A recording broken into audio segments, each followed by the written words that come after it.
Bon, pour l'essai routier, ben, comme je vous disais, il y a un seul moteur disponible, c'est celui qu'on teste, c'est le 148 chevaux, le 1.8 litres, 4 cylindres de chez Hyundai, qu'on retrouve de plus en plus, même là, au niveau de chez Kia, c'est les moteurs qu'on va retrouver.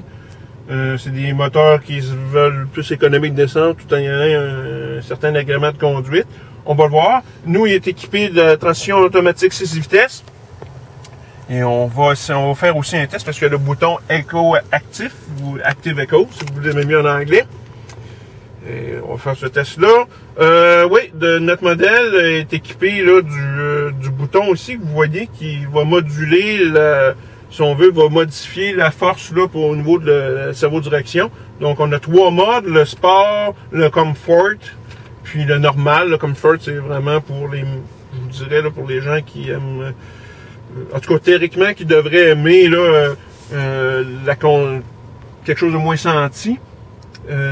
Puis aussi des manœuvres de stationnement ou dans certaines manœuvres qui demandent plus de confort, je vous dirais plus de lousse au niveau de la servo-direction. Théoriquement, je dis bien théoriquement, j'insiste, on le met à ce niveau-là. Sinon, si vous aimez plus la conduite, vous allez le mettre en mode sport. Normal, c'est quelque chose un petit peu entre les deux. Mais comme je vais vous expliquer tout à l'heure, là, je vais donner mes impressions là-dessus. Bon, ça vaut ce que ça vaut. Donc, on va y aller immédiatement, si vous me permettez bien. On va faire maintenant, dans un premier temps, un test plus de ville. Et après ça, on va faire de l'autoroute. Ce que j'avais oublié de mentionner, c'est que la transmission automatique 6 vitesses vient avec le mode manuel. Donc, on agit comme ça, on s'amuse et on s'attend vite, je vous dirais. Donc, on y va avec ça. On va faire un petit tour plus de ville. On va se promener dans les environs de Beauport, le nouveau développement, où ce qu'il y avait l'ancien. Dans cette cimenterie Saint-Laurent. Donc, vous allez peut-être, les gens qui sont habitués dans le secteur, vous allez peut-être reconnaître un peu les nouveaux développements avec les nouveaux condos.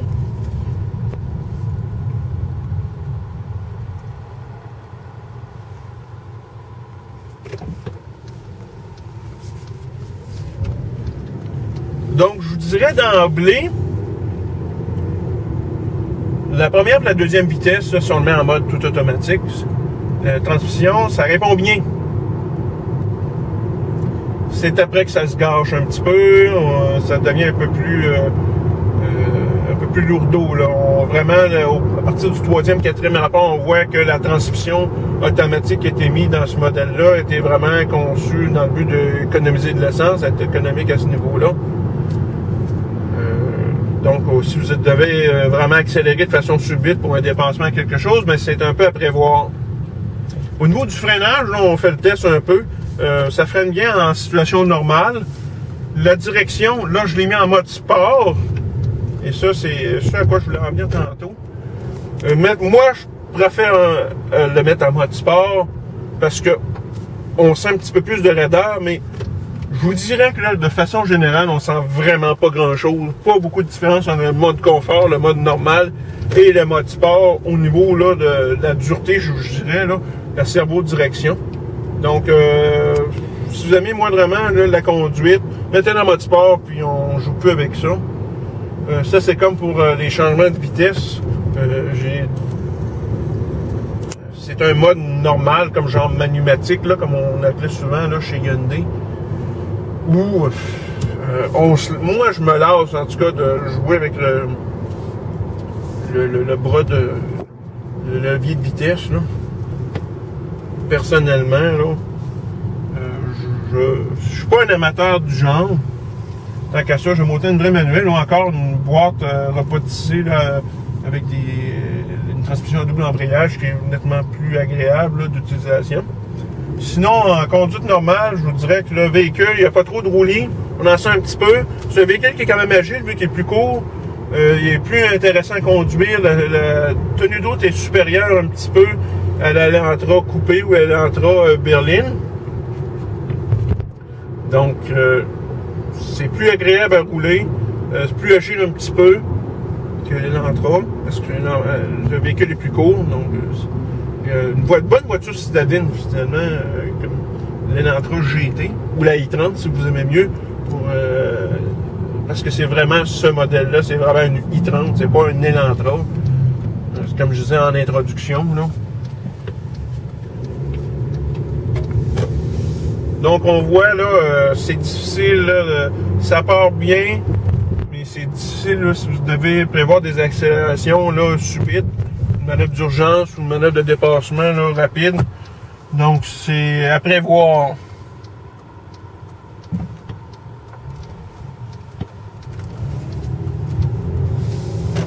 Donc, vous voyez, première, deuxième vitesse, ça va bien, ça accélère bien, mais après ça, ça va être plus difficile. Là, on va essayer de on va le mettre en bas d'écho, juste pour vous donner un aperçu, puis en même temps, je vais vous dire le feeling, la différence entre les deux. On voit déjà que la pédale est plus dure un petit peu que sur le mode normal, je vous dirais. Les reprises vont s'en ressentir également, ça va être moins prompt. Il faut vraiment peser sur l'accélérateur, vous avez vu, vous avez pu constater. Il faut vraiment peser sur l'accélérateur pour comme réveiller le moteur, puis la transmission, puis là, ouais, j'ai besoin d'une accélération. Donc il y a vraiment un délai là, de, vous avez pu remarquer d'environ, je vous dirais, 2-3 secondes avant que le véhicule réagisse avec ce qu'on veut faire. Donc moi je vous dirais le mode éco, là, c'est si vous êtes vraiment en ville, puis vous n'avez pas à accélérer là, de façon subite. Là. Les conditions. Faut pas que les conditions se prêtent pour le mettre en mode éco. Donc on va l'enlever.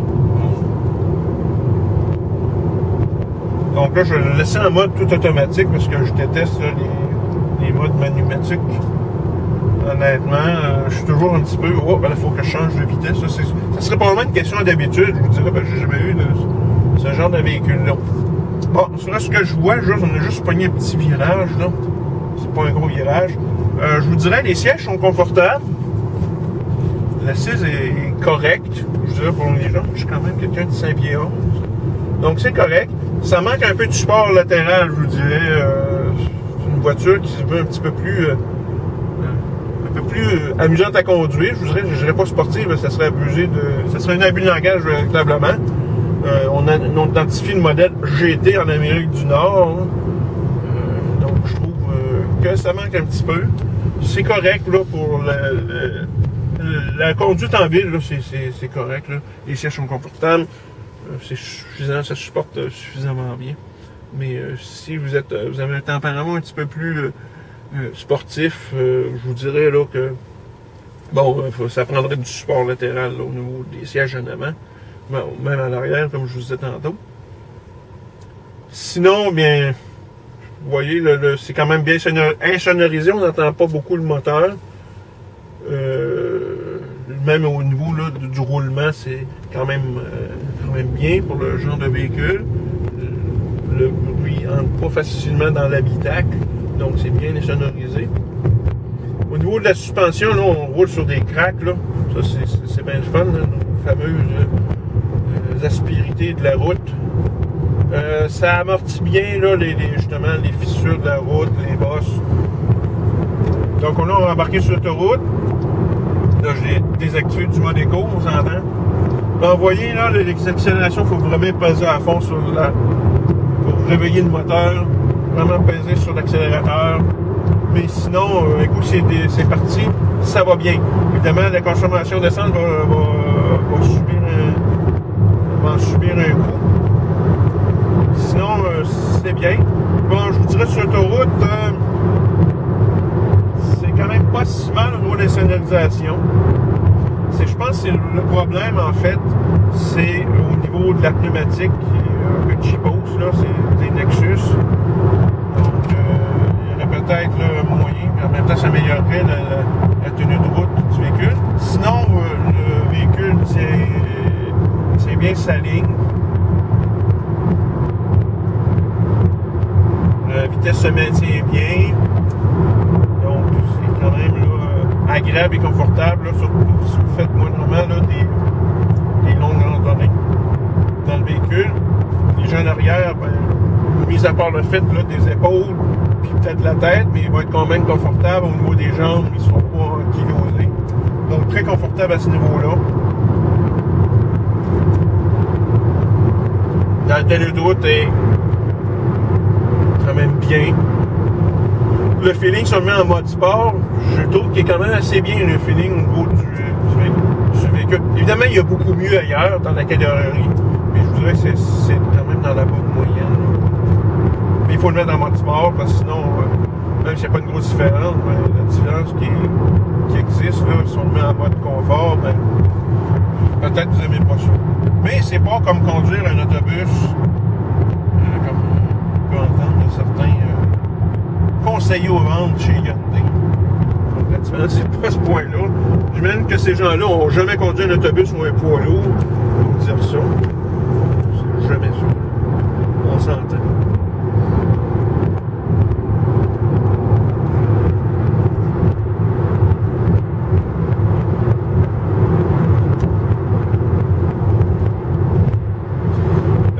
Peut-être un petit point, là, je le sens un peu. Peut-être à l'arrière, la suspension absorbe moins bien, là, je dirais, les aspérités de la route. On va s'entendre que ça sautille un petit peu. Donc, mais c'est pas si mal, c'est quand même maîtrisé. Donc, il faut vraiment peser sur l'accélérateur pour réveiller le moteur et la transmission. Mais un coup que c'est fait, ça va bien. Ça accélère bien. Mais on n'est pas en mode éco. Vous pouvez l'essayer en mode éco si vous voulez. On va l'essayer, voir. Et si ça va faire comme tantôt, c'est qu'il va y avoir une espèce de petit délai. À un moment donné, ben, il va se réveiller quand même. Puis, si vous le mettez en mode éco, puis vous devez accélérer comme ça, ça vaut peut-être pas la peine. Regardez, première vitesse, deuxième vitesse, ça va bien. Après ça, ben là, c'est plus difficile un peu, là, on le voit, là. Et on est en mode éco. Mais à ce moment-là, si vous faites tourner votre moteur à 3500, 4000 tours,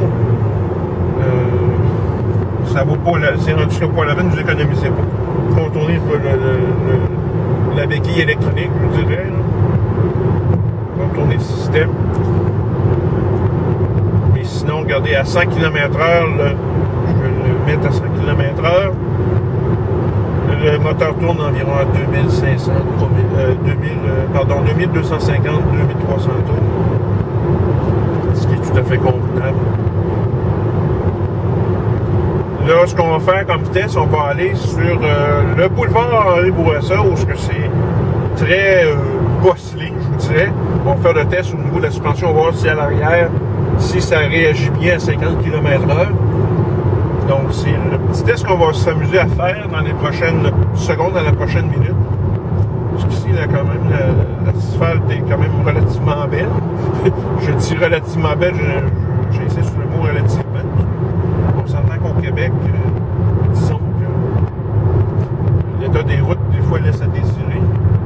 J'ai l'impression de me répéter, parce que j'ai l'impression qu'on dit ça depuis 20 ou 25 ans minimum, là, comme dirait l'humoriste. Donc, on va faire le petit test. Ce sera pas très long, là. On a mis la belle à 7.9, elle est lisse. Ça vient d'être fait. Donc, évidemment que le véhicule est à son meilleur dans ces conditions-là.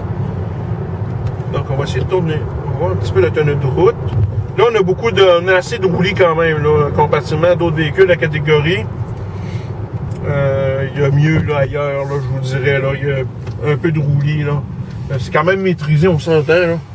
Mais c'est pas une tenue de route sportive.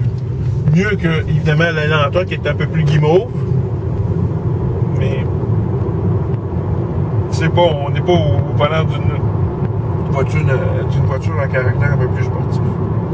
Donc là, je vais vous amener justement dans le petit secteur où c'est plutôt chaotique au niveau de la route. Donc on va faire un petit test, savoir si ça absorbe bien là,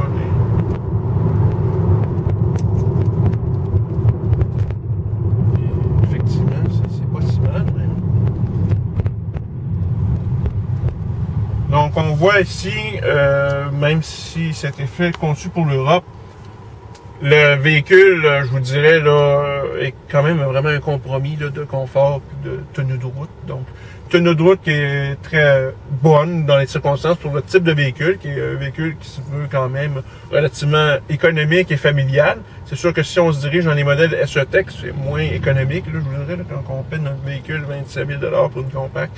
Ça commence à être un peu cher. Il y a pire ailleurs, évidemment, si on va du côté de la Focus, entre autres la Ford Focus, c'est un véhicule de 30-31 000 $ pour une compacte qui a pas grand chose de plus à offrir que celui de milieu de gamme, d'entrée de gamme. Donc c'est peut-être ça. Là, c'est peut-être le point là, au niveau du prix. On peut vraiment vous suggérer de procurer ce modèle-ci qui est un GL, automatique si vous voulez ou manuel si vous voulez également, disponible dans les deux transmissions. Par contre, au niveau de la transmission manuelle là, de chez Hyundai, j'aurais bien aimé l'essayer, mais c'est comme le reste des produits. Je vous dirais là, que c'est pas fameux, c'est assez ordinaire. On n'investit pas chez Kia Hyundai dans les transmissions manuelles qui équipent leurs véhicules. Vraiment, ça fait dur des bouts. Donc, ça va bien, c'est relativement confortable. Ça absorbe bien les bosses, les trous qu'on a ici. Là. Même ça brosse un peu pas mal. Ça absorbe bien, c'est très bien. J'ai rien à dire de ce côté-là. C'est tout à fait convenable.